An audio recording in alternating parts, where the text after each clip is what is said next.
Okay, today we are checking out yet another, you guessed it, G1 Minibot. This is the last one that I'm going to be looking at for a while because I only have the five as of right now. But yeah, this is G1 Bumblebee, or it's not the recent reissue of G1 Bumblebee, but it's judging by the text on the bottom here. It's from 2001. It's one of the keychain releases, so it comes with like a little molded piece here, so you can like use it as a on a key ring, which I probably wouldn't want to use this as a keychain because I feel like that would bang it up pretty quickly. But yeah, and then the other differences is he doesn't have the silver headlights painted in, which I think the other versions of Bumblebee all had, and then the rub symbol obviously he doesn't have.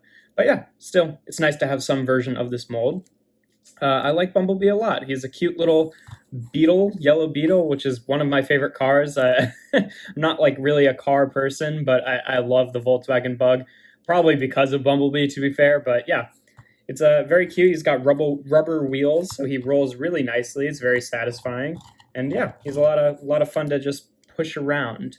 I can show him off with some of his other G1 mini bots, all the other ones that we've looked at so far. Here he is with Swerve, Tailgate, Warpath, and Sea Spray.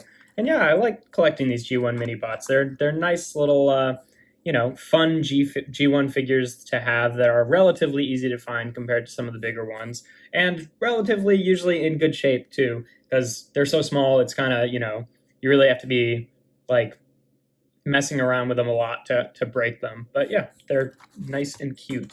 I was hoping to wait to review this guy until I got the new Earthrise Netflix Bumblebee figure in hand. And unfortunately, I don't have any other Bumblebee figures here on my person that I can compare him to. But when I do the review for that guy, I'll show a comparison between the two of them, because that's really like the closest to the G1 Bumblebee that we've had in a while in terms of like a generation style, because it actually turns into a bug. And we've had other bug Bumblebees, but they've all been like the Bumblebee movie Bumblebees, and I don't really like that design for the robot mode. But yeah, so yeah, to transform him, you just pull out the wheel sections here. And what's kind of neat is it's on this offset slider, so they can slide into the same place without bumping into each other. So this side is higher and this side is lower, but then it levels out here at the shoulder line, which I think is pretty cool. And then you take the front hood here and then you pull it out. It's on like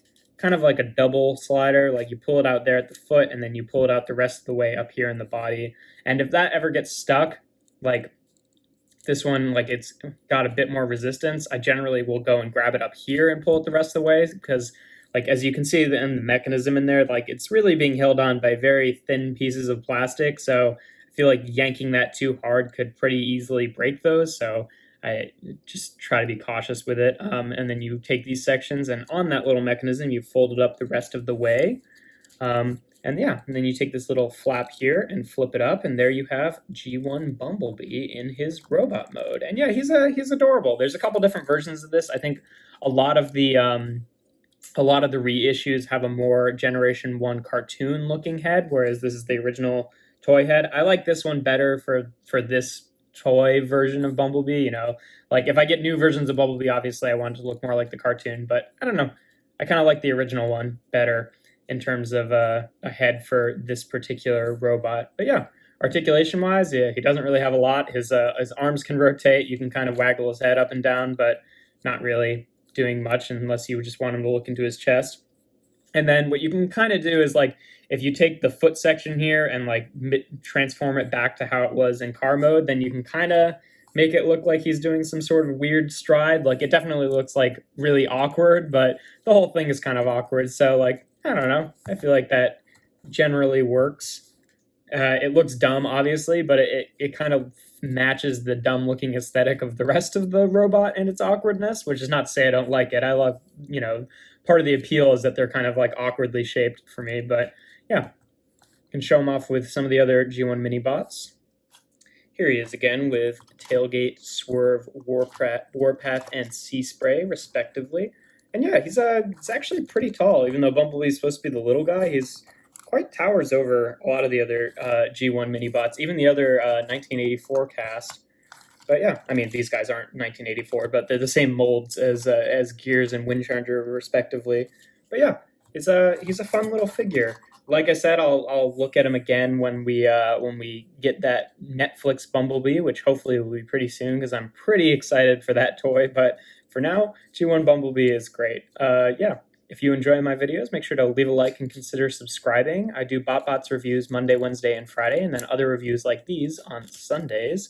And if you have anything you want me to review, make sure to leave it in the comments, and I'll let you know if I can do it. But yeah, here we have Transformers Generation 1 Bumblebee.